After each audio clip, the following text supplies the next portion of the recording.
Hey, what's going on? Welcome back to Iron Anchor Cycles. Well, I don't know about you guys, but I'm ready for some more Dyna stuff. So we've got a 2014 Street Bob sitting up here on the lift, and I don't know if you're all thinking the same thing I am, which is what could this bike possibly need at this point? It's got some motor work done to it, HPI pipe, Ohlins suspension in the back, 2 over black fork tubes in the front, dual disc brake conversion, Ohlins cartridges in the front, Kraus bars and risers. It's got a seat, it's got an air cleaner, it's got, well, everything. Color matched HD quarter fairing, which I think is really cool. So this bike is set up. So what are we doing today? Well, the short answer to that is we're doing a chain. So he's got pretty much everything else he needs, and the last piece of the puzzle, at least for now on this bike, is getting a chain conversion put on here. So that's what we're gonna be doing today. So this is gonna be a pretty quick video. We're just gonna show you how that chain goes on, and we'll show you the final product. So if you want to see an install on a chain on a Dyna, this is the video for you. So stick around and we'll get started on it right now. All right, so we're over here on the B side of the bike, or I guess for our purposes today, it's going to be the A side because 99% of what we're doing is going to be over here. But the plan for today is to get this belt taken off and converted over to a chain. So the first step in this process is going to be doing some disassembly. We've got to drain our primary fluid, remove the outer primary, remove all the primary drive components, remove the inner primary, and then we've also got to get the rear wheel taken off as well. So we're going to get started on all of that, and we'll do some filming and kind of show you how that goes, and then we'll check back in for some more details once we get to putting the new parts on. So we'll go quick through the disassembly, and then we'll slow it back down and bring you guys back in for the install. So stick around and we'll make it happen.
All right, so with our disassembly complete, obviously we've got access to the transmission output shaft here to put our new sprocket on. And we're using, as we have been for a while now, a kit from Superlight. So we get front and rear sprocket along with the rear sprocket spacer from them. And then we use a DID Superbike chain. I'll show you that when we get to it. But for now, let's get this sprocket put on. So I've got everything cleaned up here. This bearing race cleaned up, the threads for the transmission sprocket nut all cleaned up. So we're gonna slide the new sprocket in place here, just like that. And then we can go ahead and put our nut on. This is the original nut, just cleaned it up and got all the old Loctite out of it, so this should go on real nice. All right, so I'm gonna put some oil here onto the mating surface of the nut. And then I'm going to put some red Loctite onto the threads.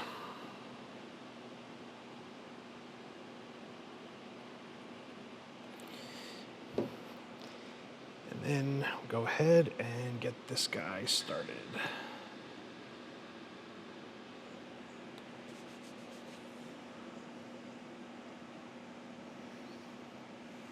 All right, so with the nut just loosely in place, we'll go ahead and get our nut tightened down. And we got a couple of tools for that. We've got the locking tool from 9-finger. It'll go on like this. And then we've got our socket from Fast Eddie Co. Put that on. And our initial torque here is going to be 100 foot-pounds.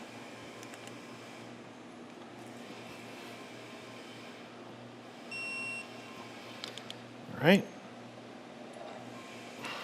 All right, so our next step is going to be to loosen this sprocket by 1 full turn. So we'll flip the tool around the other way, put our socket back on. Hopefully this wrench is long enough for me to be able to do it. There we go. Could have just grabbed a longer socket there, but all right. And now we're going to retighten this. Just going to snug that back down.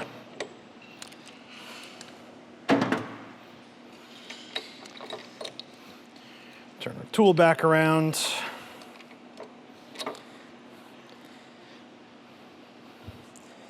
And now we're going to tighten to 35 foot-pounds and then final tighten it an additional 35 to 40 degrees.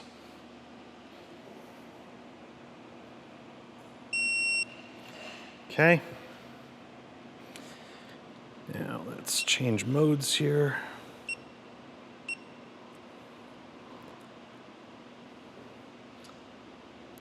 All right, we're going for 35 to 40 degrees. I'm going to go for 35, and then if our holes don't line up, we can go a little bit more.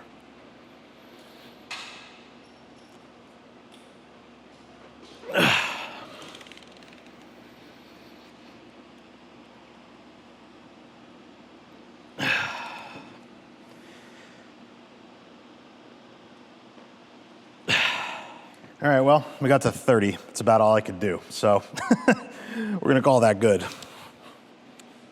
All right, so with the front sprocket installed, it's time to get the rear sprocket put on. So we've got the old sprocket removed. Now we get the new one put on. First thing is the spacer.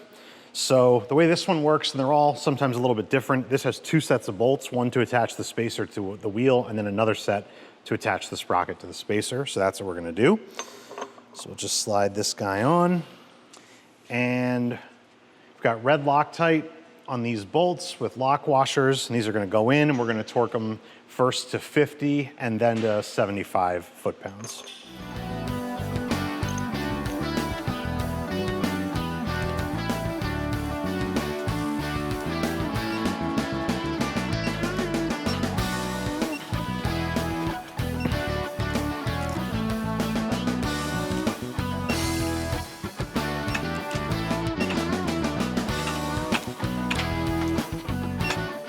All right, those in, time to get our sprocket put on.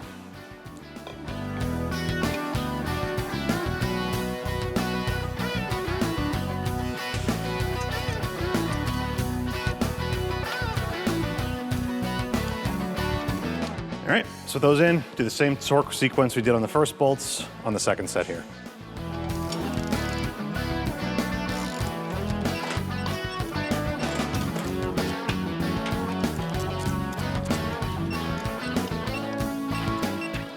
All right, so just like that, sprocket's on, rear wheel is ready to go back on. All right, rear wheel is back on and mocked up in place with the new sprocket on, and obviously we've got our front sprocket on, so time to take a look at the chain. So I mentioned we used a DID Superbike X-Ring chain. That's this guy, 530 ZV MX2. These are not inexpensive, not gonna lie. You can check out a link to the kit we used here and also this chain in the description below. The chain's expensive, actually costs more than the sprockets and spacer do. All that combined, still a lot less expensive than the chain. But this is the best chain money can buy, and it's also black, which is nice for a bike that a black chain will look good on. So that's what we're going with here. So I'm gonna go ahead and get this mocked up in place, and it's the usual process here like we do on every other chain kit. We will figure out our length, get the chain cut, and then get our master link riveted on. I'll show you that process, and we'll be making progress.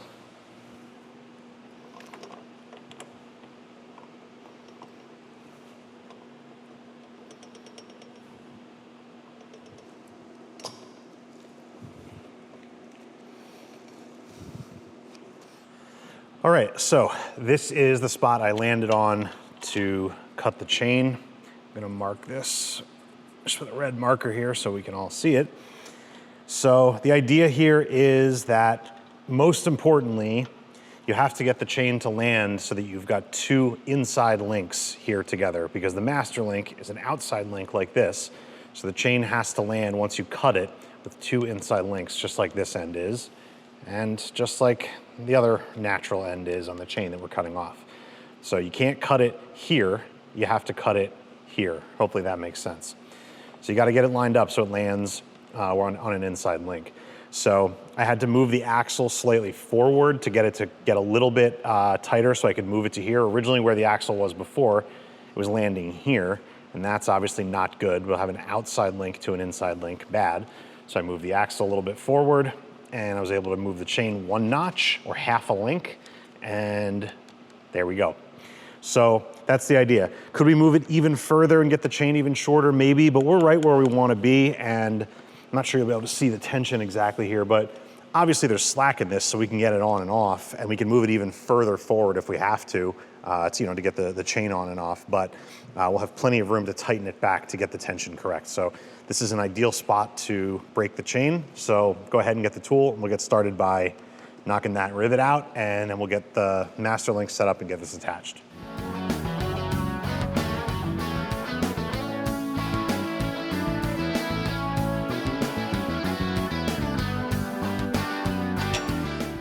All right, so with the pin driven out, our scrap end of the chain, lose a couple O-rings there.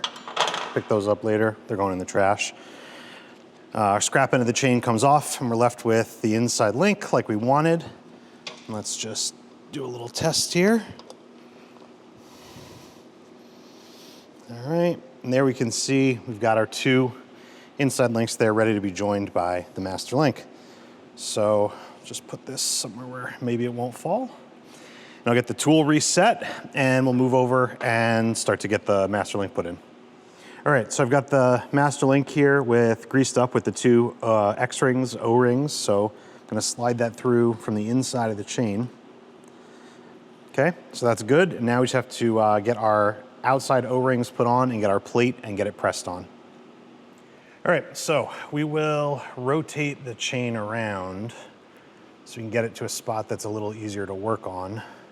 And right here feels like it might be a good spot. I guess we'll have to see.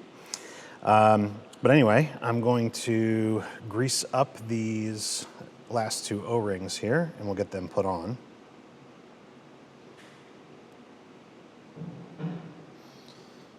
All right, so there's one.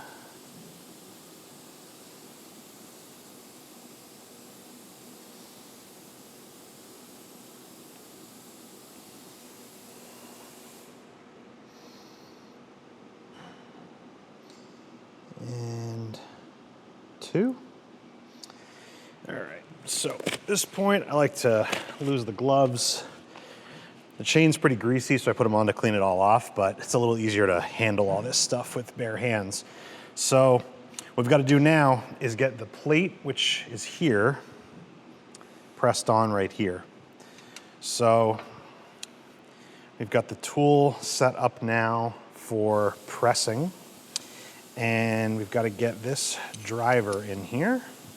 And I'm not gonna show you the literal specifics of the tool because your tool is different and will come with instructions, just kind of showing you the general principle here. Let's just slide that on. Get our plate in there, so hopefully you can see all of that. And then with that all kind of held together, we want to get our tool aligned.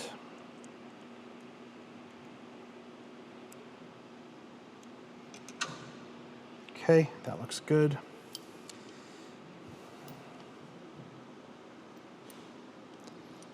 Start to snug this down.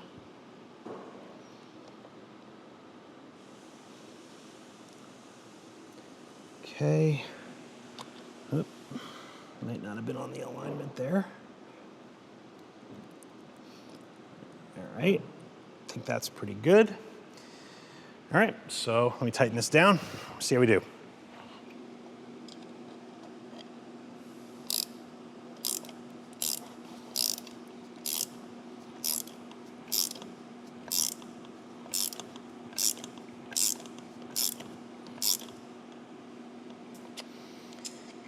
Okay. Right.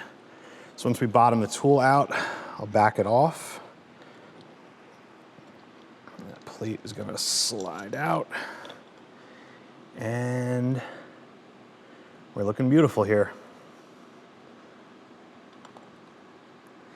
All right, so the plate is pressed in properly. Now we just have to rivet over the two ends of the studs to get it held in place. So we'll give the tool another reset and we'll do the first pin and then the second pin.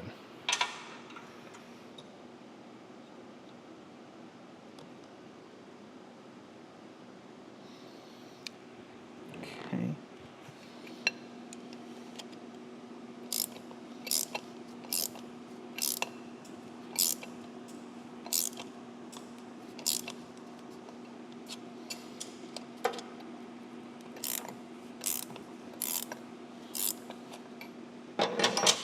Okay, let's see how he did. So here's the one that I just did. Hopefully you can see the difference. Here, let me zoom in a little for you. All right, so hopefully that is pretty clear there that this one has been peened over and this one is still yet to go. So I'm gonna set the tool up on this pin and we'll do the same thing we did here on this one.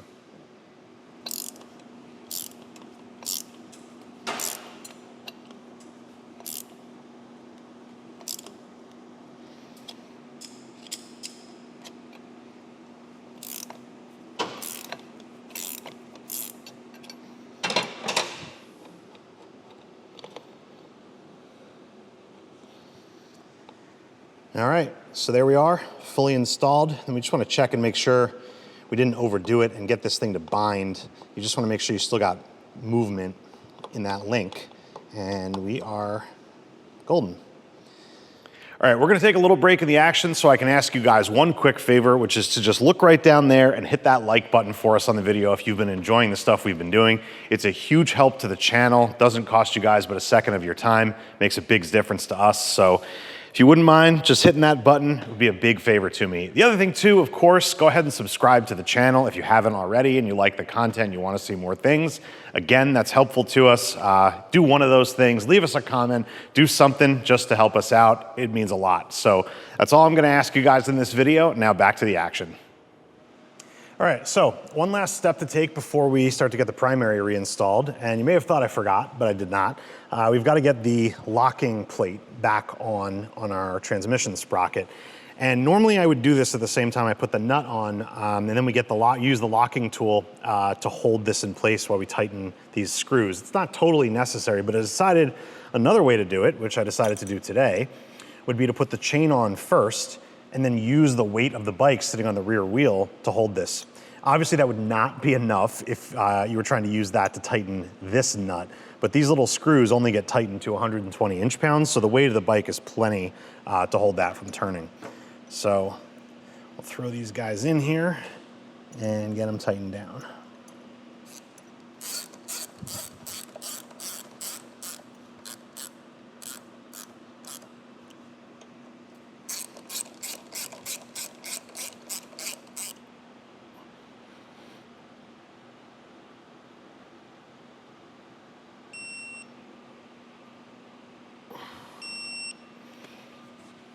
All right, so with the chain and sprockets all installed, all that's left to do now is get the primary reassembled, put some oil in it, adjust our chain, torque our axle, and we'll be good to go. So we're gonna go ahead and get started with putting the inner primary on, then we'll get the guts put back in, and then finally get it all buttoned up. So we're almost at the finish line here, so stick around until the end and you'll be able to see the final product.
All right, well, there you have it. We've got our brand new chain kit on, fully installed and ready to go. So I think this bike is probably 100% done at this point. Who knows, maybe we'll see it back for some upgrades down the road, but for now, that's gonna do it, and that's gonna do it for this video. So thanks for watching, and we'll see you on the next one.